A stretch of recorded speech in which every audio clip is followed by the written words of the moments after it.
It is hard now to remember what life was like back then. I believed them when they told me that I was alone in the world and that this place and time were invincible.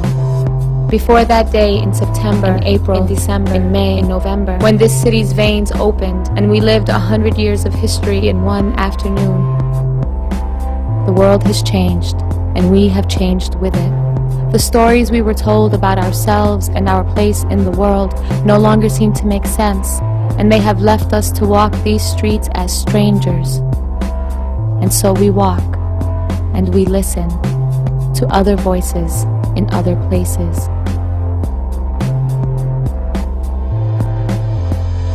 Everywhere today, every aspect of our lives is being violently reorganized. Everywhere there is war. A war without a battlefield, a war without an enemy, a war that is everywhere, 1,000 civil wars, a war without end, the Fourth World War. On the one side is a system of terrifying violence, and on the other side are all of us who will stop this war.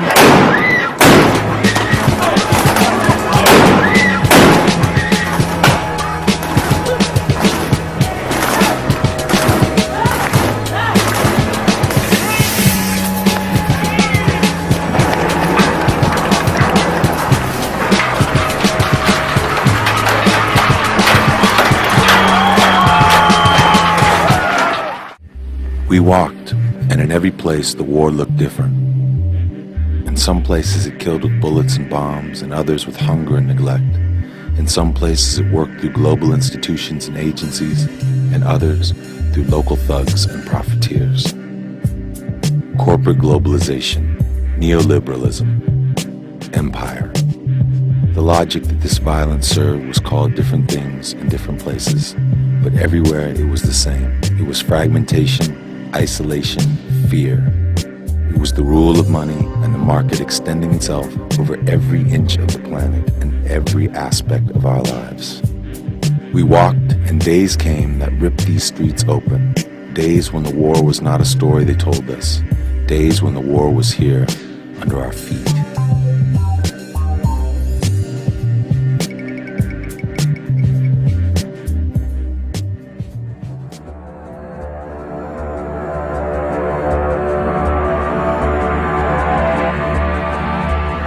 This is a new kind of, different kind of totally different from any other. This is a conflict without battlefields or beachheads. This is civilization's fight. Either you are with us, an axis of evil, or you are with the entire world. I have determined that it is in our vital national interest and every necessary send weapon an additional 30,000 U.S. troops to Afghanistan. And civilians. This crusade is going to take a while. Cayó la luna, se apaga el farol.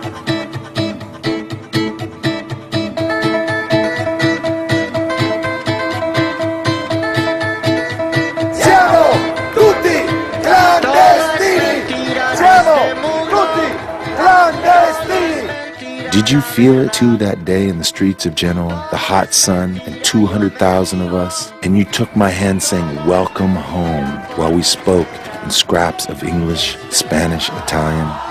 They ripped you free from the land and history. They built walls around you. They made your life into a lonely compromise and turned you into an accomplice in their violence. But it is a new world, so let us begin again. Make your home here with us in the street. Tonight, they may take these streets back. They may disperse us again. They may even beat and jail our bodies. But then they will have our bodies. They will not have our obedience.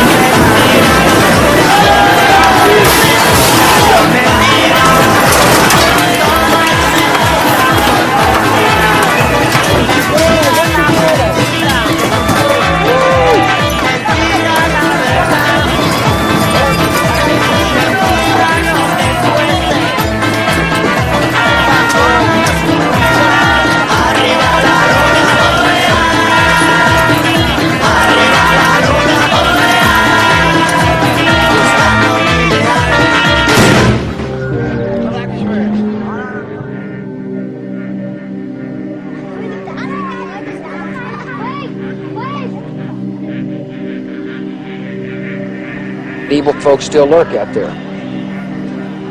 Our goal is to defend the American people, eliminate Iraq's weapons of mass destruction, to secure Iraq's oil fields, liberate the Iraqi people. Liberate the people of Iraq, people whose lives we care about. The day of freedom is drawing near.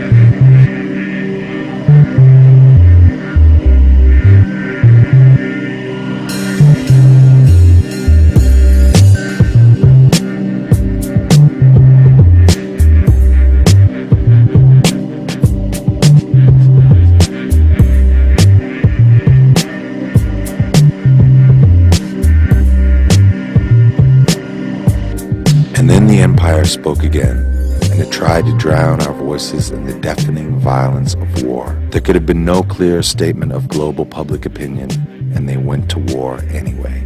We marched together and rallied and campaigned, and everywhere we felt out the edges of this system. The illusions of stability, economic efficiency, and representative democracy were replaced with crisis, war, and terror, with war as terror. We walked, and everywhere we saw the blindness of this system and the violence behind its deafness to our word. We saw that victory, whether military or electoral, is not enough. We fight for something much more difficult. We fight for a new world. Y'all know why we at war? Anybody on this train know why we at war?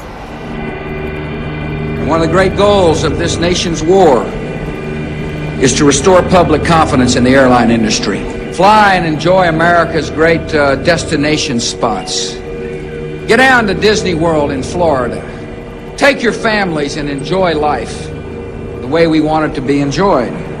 They ought to take their kids on vacations. They ought to go to ball games. More people will be going to hotels and restaurants. And tomorrow when you get back to work, work hard like you always have.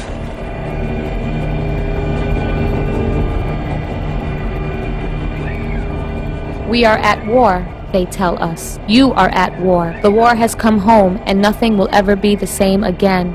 But what if the war has come home? Where did it come from? When did it start? Who has been fighting it? And most importantly, how can we end this war? They don't have answers. They don't even ask the questions. Instead, they try to normalize this fear, to manage this pain. They tell us to return to work in our tall office buildings, to keep crossing the country in airplanes, to keep shopping. Above all, they tell us not to let this change us. Wherever our movements won victories, the system's response was war. War that cannot be won. War that they have no intention of ending.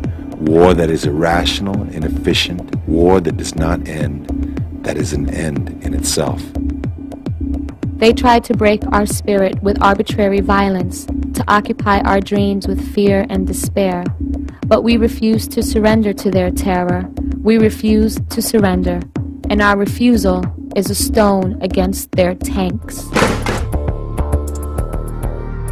We walked, and these moments changed us.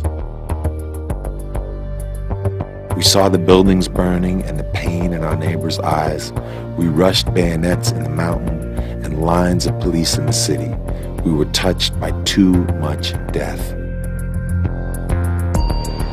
We loved and felt alive. We heard the echo of our word in other voices. We watched the moon rise over the barricades. And we were wounded by the courage of small children. This is not the whole story, or the only story. It is an introduction to some of the people with whom we share this planet. A much greater story remains to be told. The story we will write together. Hermanos y hermanas, es la hora de la dignidad, es la hora de ver y vernos, sin vergüenza ni temor. Es la hora de luchar. Abran pues su corazón nuestros guerreros. Prepara tus pies que te dimos. Abre los ojos y el oído atento que somos. Vuelve a ser de nosotros la palabra. Ya no serás tú. Ahora eres nosotros. Así que camina. Camina a la tierra del otro. Camina y habla. Toma ya nuestro rostro, toma ya nuestra voz, nuestra mirada anda. Hazte oído nuestro para escuchar del otro la palabra. Ya no serás tú, ahora eres nosotros. Baja de la montaña y busca el color de la tierra que en este mundo anda. Ya no serás tú, ahora eres nosotros.